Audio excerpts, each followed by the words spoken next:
for meeting with Costa Mesa Brief today. I wanted to start with going over the lawsuit that was recently filed against your campaign statements. What happened there?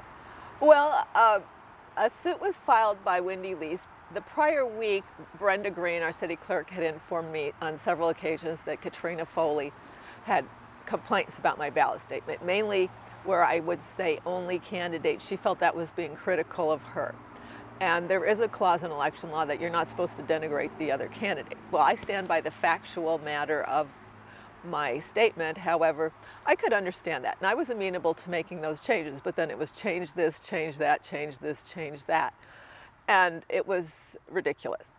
So a suit was filed. They got Wendy Lease to be the sham plaintiff. And that was sad to me. But we did ultimately settle, and while I stand by the facts of my original statement, I wanted to put it behind me. After all, I need to concentrate on my campaign. And I did find it interesting that one of the most objectionable parts of my statement to Ms. Foley and Ms. Lease was a reference to cronyism and backroom deals. And it was a phrase that I had used in other campaigns, but for some reason this time Ms. Foley took it very, very personally, and I just have to wonder why. So I always post, before we do these interviews, I post on Facebook asking people what we should be asking the candidates. And a lot of people want to know, what is your connection to Costa Mesa? What have you done for the city? I've lived here since I was 7, attended local schools. I've been on the council previously in the 80s. Over the years, just a few of the things that I've done is I've fought hard for Fairview Park.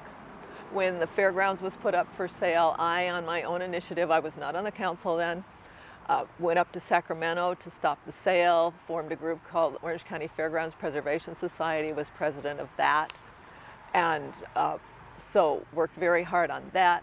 On economics, I pulled the city's money out of the Orange County investment pool before the bankruptcy, and I've always fought hard for quality of life in our neighborhoods, for a balanced budget, and just for a good city moving forward, because I've invested my whole life in this city, and I want it to be a good place to retire, and I want young families to be able to enjoy the city the way I did growing up.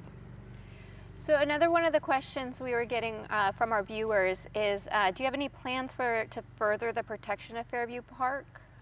Well, under the master plan, we would be restoring the vegetation, and so that would be an important part of Fairview Park. Under Measure AA, Fairview Park is pretty well protected, and so the main plan would be implementing the master plan. Instead of just having these barren flats, let's get it replanted with some nice native plants. Let's make it a little more friendly and welcoming. I think people are starting to see more and more, but just to restore it to what it could be within the confines of the master plan. I know the Pacific Avenue residents have been asking for a turnabout. Is that covered under AA, or is that in the master plan? There is a turnaround in the master plan under Measure AA. There are certain things that could require a vote of the people. There are public safety issues that would not. I personally would like to see us, to the extent that we do a turnaround, minimize any square footage into Fairview Park at all. For example, possibly we could accomplish a turnaround at the Wilson Pacific intersection. This was a proposal by actually Steve Smith, who's on the committee, and then have just a lot of signage to keep people from using Pacific Avenue, or even within the right-of-way, existing right-of-way, what's our turning radius there? If you include the parkways, possibly we could accomplish our goals without any encroachment into the park, and whatever we do has to be done with the minimal invasion into the park and minimal environmental damage, and that was part of the motion moving forward. And I pledge I will make sure that we have the most environmentally friendly alternative. So, I mean, do you really think they need the turnabout? Because I grew up in that neighborhood. I played right off the edge of that street, and they never had any problems back then. What's causing the problems now? I really don't know, and that's why I'm thinking possibly it's just a matter, but we didn't have curbs and sidewalks and whatnot, so maybe people kind of went off a little bit. There was no curbs back then. So maybe within the confines of that right-of-way, we don't really need any extra land. And I think that's a very important alternative to examine, and that may be the best one. Now, since being elected in 2016, what would you say is your most notable accomplishment with the City Council? Well, it's been hard because we have a split council, and at this point, what I'm really hoping for is, Tuesday night we'll be looking at the small lot ordinance, and my goal on that is to address the small lot issues, and the one thing that everybody complained about was parking. I'm hoping that we'll be able to find an alternative that will actually reduce parking impacts. I don't know if I'll get the votes for it, but I'm hoping. Parking impacts in a specific location or no, everywhere? every place we have the small lots, Okay. try to get more parking, address the parking issues. And then overall, yes, we've added more to public safety. We're starting to rebuild our specialty units in the police. Just this week, we began the ambulance transport, which means that instead of having 2 vehicles go to Hogue and tying up a fire truck going to Hogue, we now will be using our own ambulances. They will be going to Hogue with our paramedics in them, and we won't need the 2 vehicle situation. And that should save us money. It should, as a matter of fact, it should generate money and provide just as good, or I think better, service for our residents. Okay, and now I went on the city website and looked up the crime statistics for the last few years. I want to say in 2015, crime was up 38.5%, but in 2016, it dropped 4.6%, and then in 2017, it dropped again another 2.3%. There's no hard statistics yet for 2018 since we're still in it, but it looked to be along the same lines as 2017. So what caused the drastic rise and then the slow decline? Well, part of it is that we were known as easy pickings when we were really low on our police. The slow decline, I'm hoping, is real. However, I have real concerns because if you look on some of the sites, social media sites like Nextdoor, people will report break-ins, auto break-ins, burglaries, minor theft, and people say, well, what did the police say? Well, I didn't even bother. Because the problem is it's become so frequent that people aren't calling the police. And that really, really worries me because then you're pretty much wide open. And so, but after a giant increase like that, it is a problem. And part of the issues are Prop 47 and 57. Now, there will be an initiative on the 2020 ballot to roll back part of that. I believe it's called California Safe Cities, but I would have to verify that.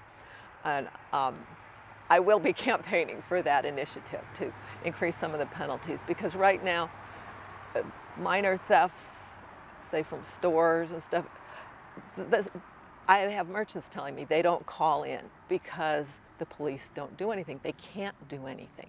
If somebody steals a couple $100 worth of stuff, it's like getting a parking ticket. And that's really sad. So they feel, why waste their time? Why waste the police time? Which is really, really sad, really, really sad. So I hope that these declines are not just a decline due to giving up, because I really encourage our residents and our merchants, please don't give up. Call the police. Now, you mentioned there was additional officers added. Yeah. So how does that affect us pension-wise? I know we have a huge unfunded liability that is affecting all of California and our city too. So how does that affect it? It affects it, obviously, because we do have pensions for the new people who are hired. The new people who are hired will be hired under what's called PEPRA. It was the Pension Reform Act.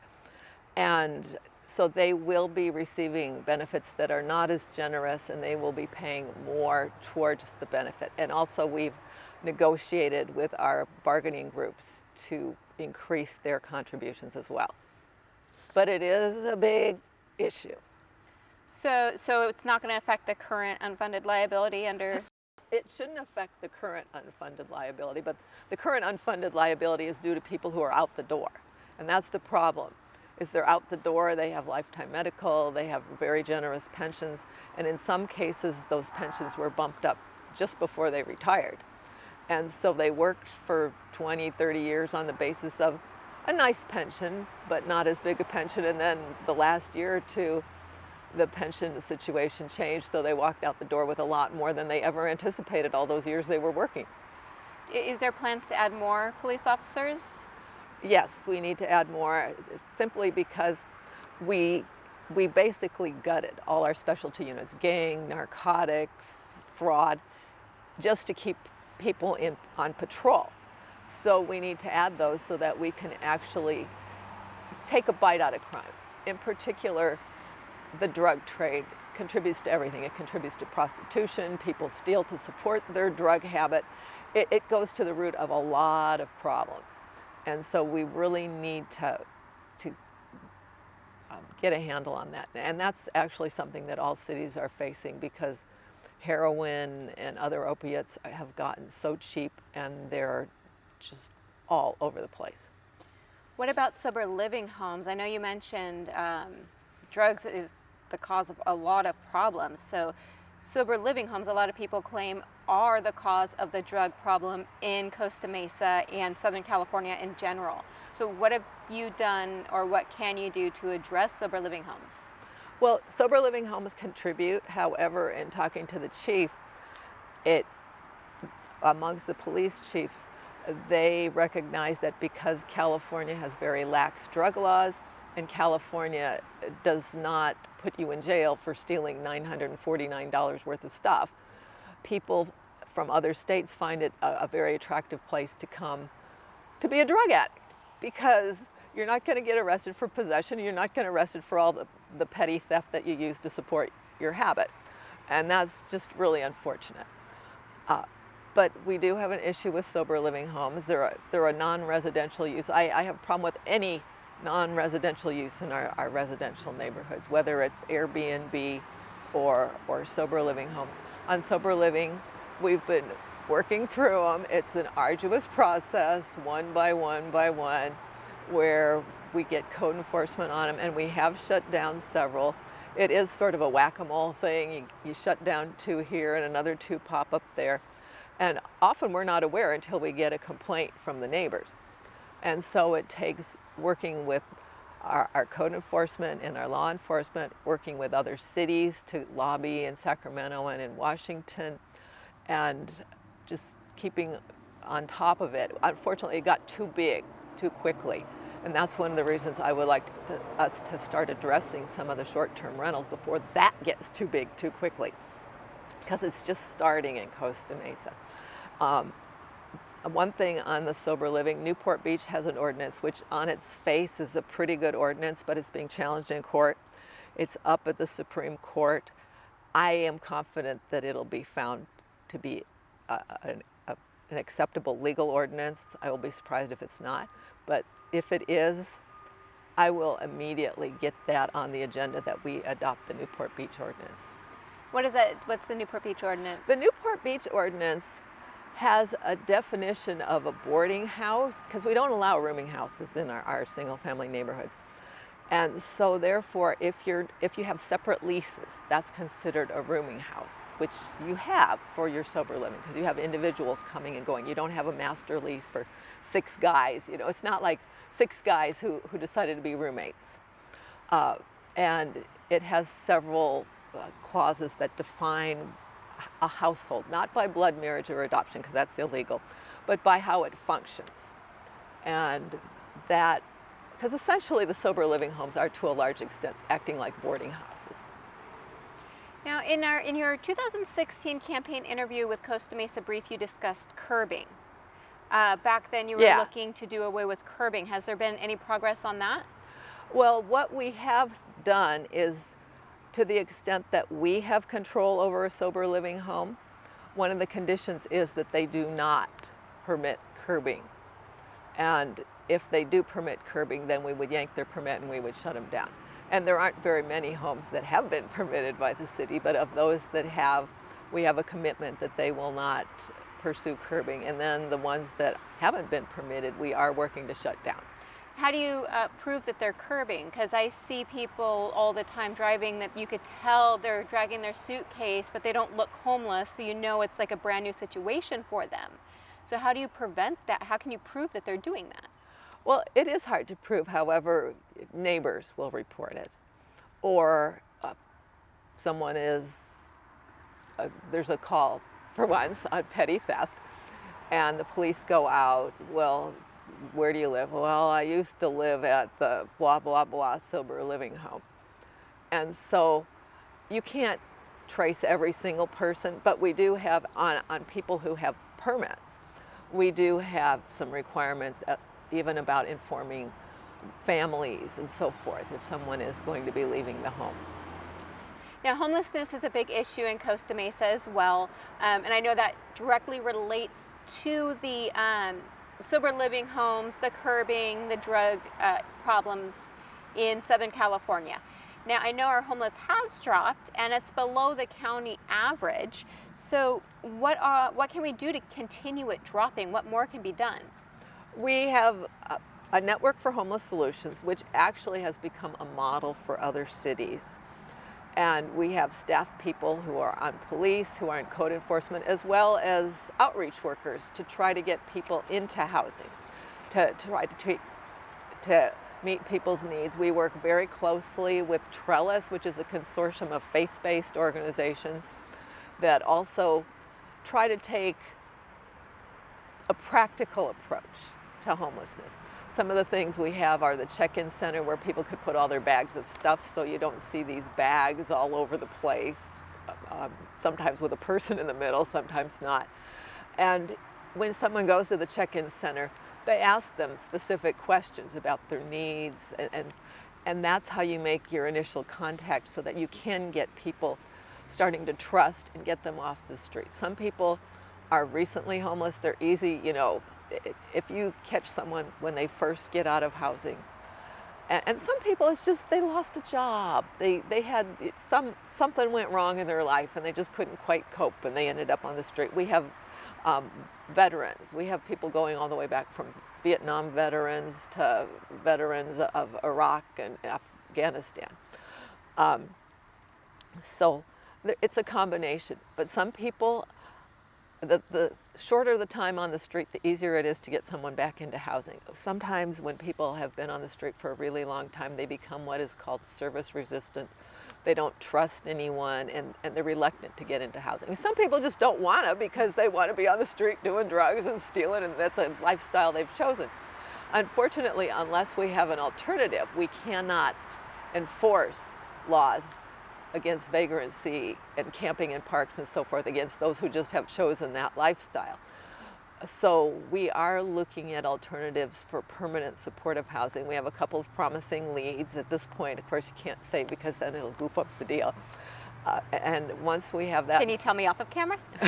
Once we have that squared away, then we can more aggressively enforce our anti-camping ordinance. And we do, you know, if someone's creating a problem, we do try to, you know, at least get them to move along or find alternate lodging, so to speak.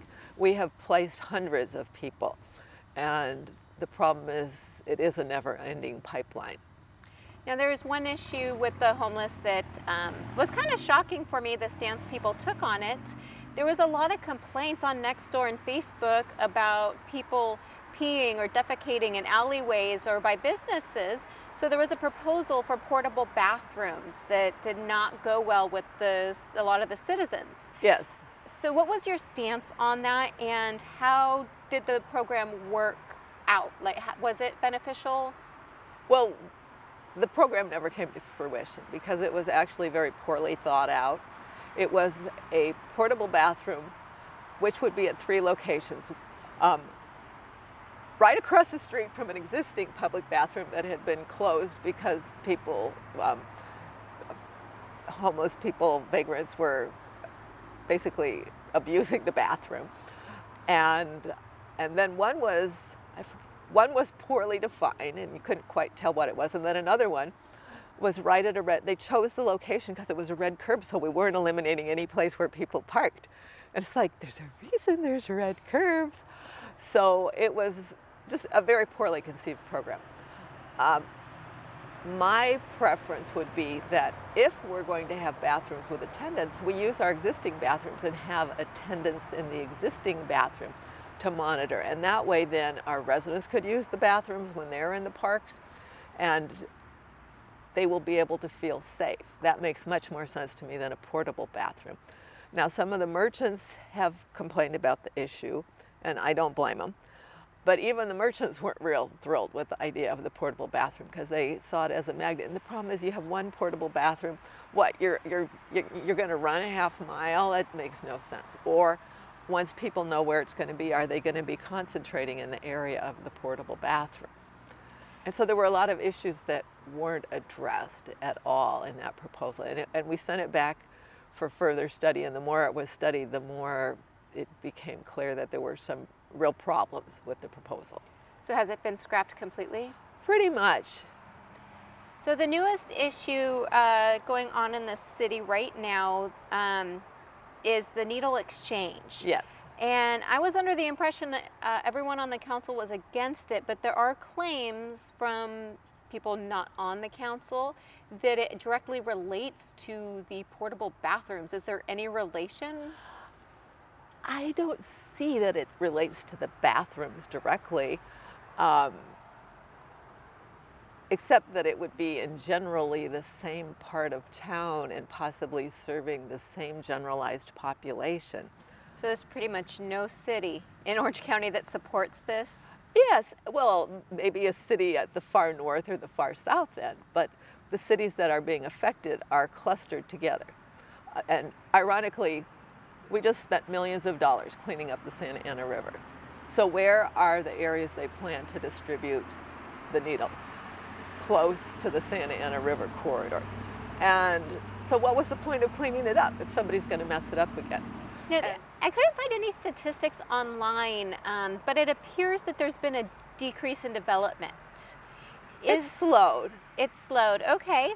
And so is that because of Measure Y, or is it because of all the new planning commissioners? Well, our processing time has slowed somewhat. However, by state law, your processing time cannot exceed a certain time limit. The economy is going great guns in some areas, but it's slowing in others.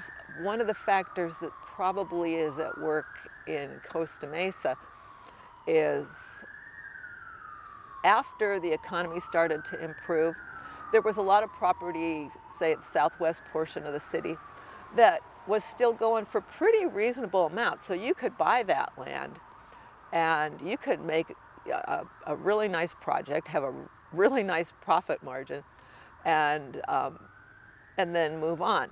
Well, because that is happening now, property that went for, say, $1 million an acre now is going for $3 million an acre. So that kind of slows down the development process. And there are several projects that have been in the works for a while that are moving forward. But I'd say as far as the west side goes, I would say it's probably the increase in real estate values that are slowing things. And even on the east side too. Although we continue to see a lot of the small lot projects, but they're smaller small lot projects. For a while we had, and granted I always say they're not making any more land. And so we are running out of land to develop, and so it's a matter of redevelopment. And if someone has an existing income stream, and they're, they have low taxes under Prop 13, and it's just they don't have to do much and they get their checks. Sometimes they're not all that motivated to make a change, and then their motivation is going to be, well, if you pay me some exorbitant amount, and that makes it really difficult, because who's going to buy the housing? Who's going to be able to move in and afford it? And when Fairview Developmental Center comes online, we'll see things happening there. And the last patients are supposed to be out of there November of 2019.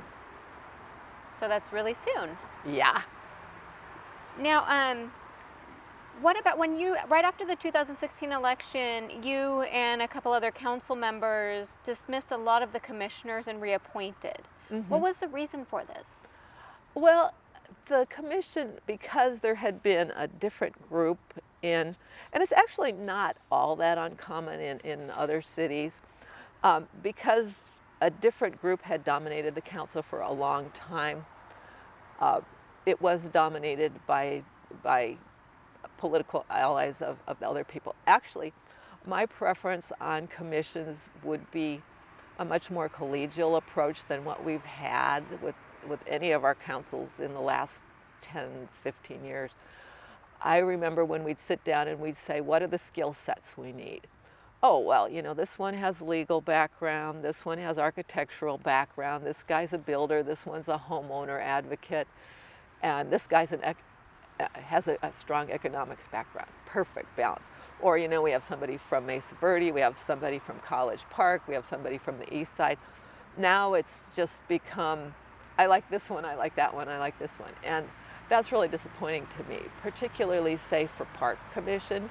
I like to see someone who is a total ball field advocate and somebody who's a total tree hugger. And then, you know, people with other interests, whether it's street trees, bicycle trails, you know, young families, seniors.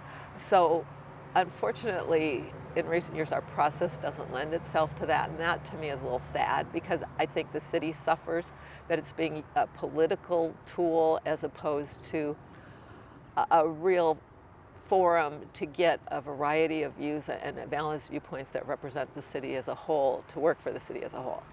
Are there any plans to maybe fix that so it doesn't happen again? I have some thoughts about how we can appoint. What we used to do is do the interviews together and discuss on the spot, and then it would be, okay, we would have many rounds of voting, and anybody who didn't get at least 2 votes, say, on the first round, well, then they're out of the pool. And then we would winnow, and we would do a lot of back and forth. Well, you know, this guy's really good, and this guy's really good, or this lady's really good, and that guy's really good. But you know what? They're about equal, and we already have 2 people from, say, Mesa Del Mar. So, and you hate to bump somebody because of that, but other things being equal, you might want a little geographic diversity.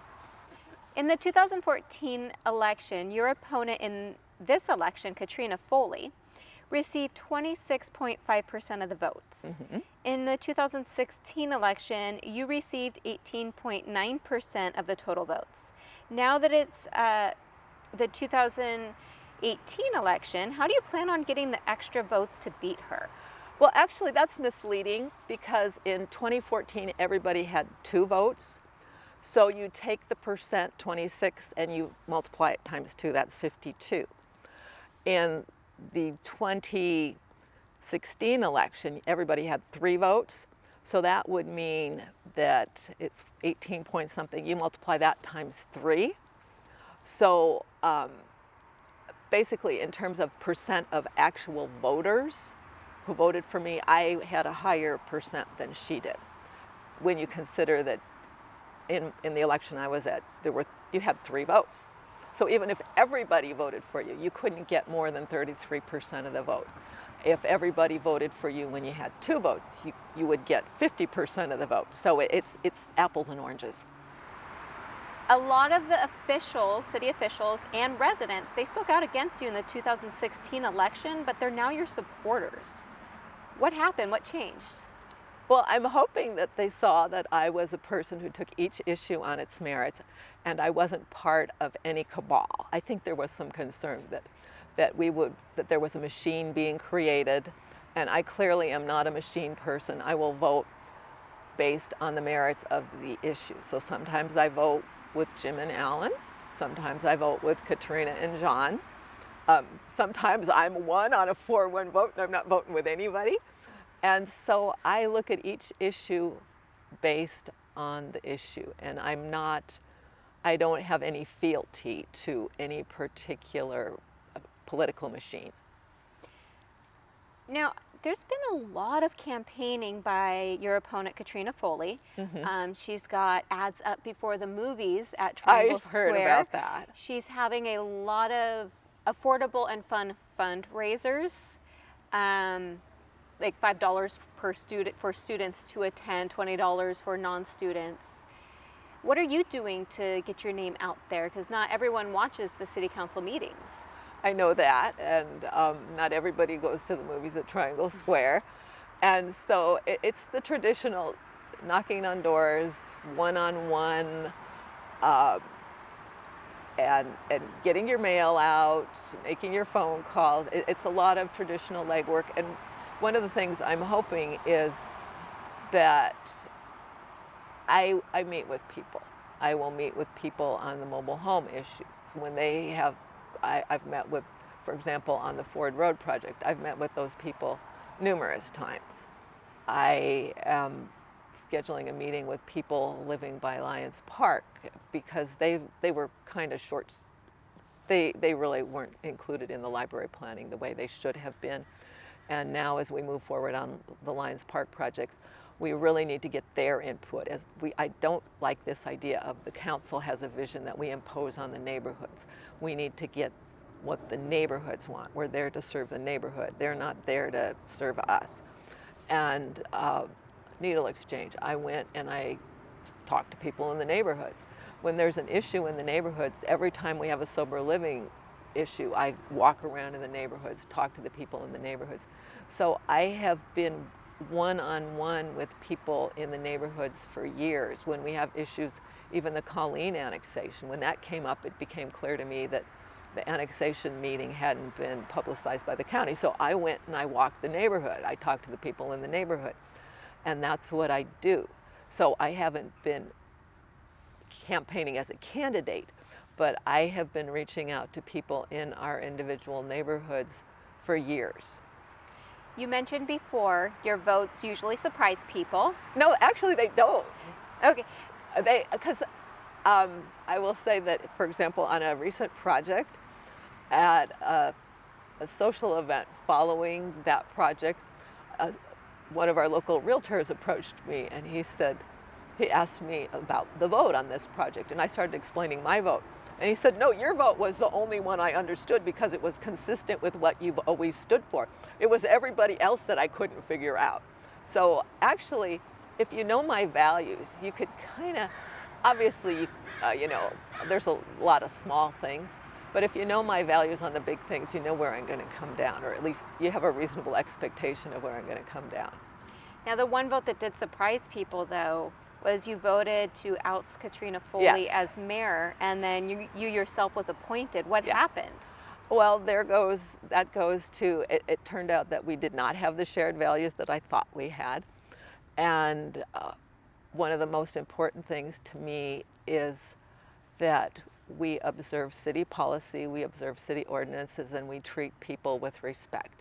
And unfortunately, it was a constant battle with the then Mayor Foley to observe the statutory and adopted policy limits on the power of the mayor. They were constantly being overstepped.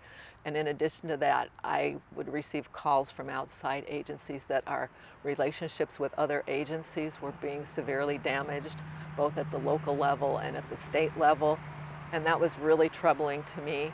For example, we will be negotiating the joint use agreement with the school district next year.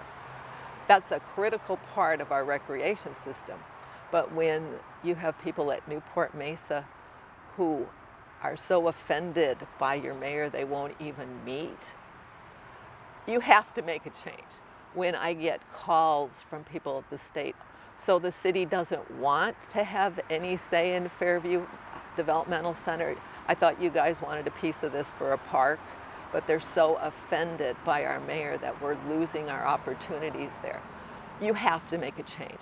And there was the bullying internally in City Hall too. What happened with the bullying?